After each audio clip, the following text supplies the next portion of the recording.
My family has owned a construction business for over 60 years.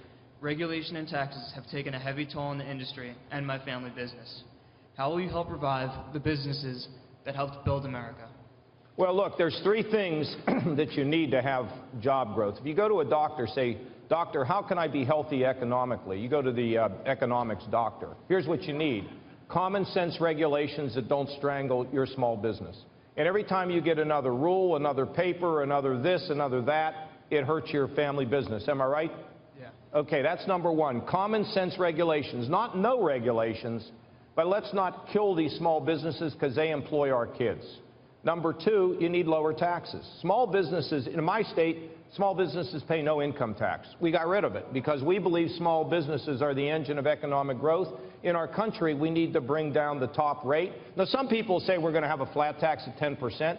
Yeah, and then after we do that, we're going to have a chicken in every pot. We got to be realistic about what we can achieve.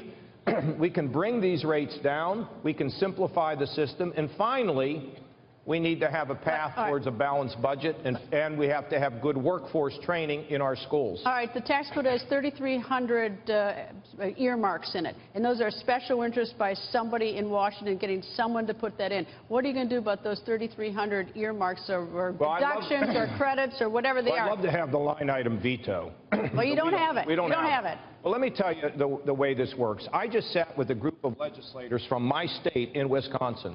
And they got all these tax credits they want to stick in. I said, we're not doing that because we're going to have Swiss cheese out of our tax system. So you got to work with the people in the Congress. If you bash them all the time, you'll get nowhere. You got to inspire them to raise higher than what they normally do, and we have to simplify this system. I don't think there's that chicken in the pot if you think you're going to Congress to do that. Well, I think you can. I think there is no question, Greta, that you can simplify the system. But I think the individual tax reform is the hardest thing to achieve. It would be easier to do a balanced budget, lower corporate taxes, get on a path to a balanced budget, have common sense regulations than it is to do the individual tax reform. It hasn't happened since 1986, but with dedicated Republicans and Democrats who are smart and understand that this code is keeping us from creating jobs, it'll take time, but I believe you can get it done, Greta. And look, I was there. I did all these things, right? I was there when we cut the capital gains tax, when we balanced the federal budget. The same in Ohio. I know how to do this.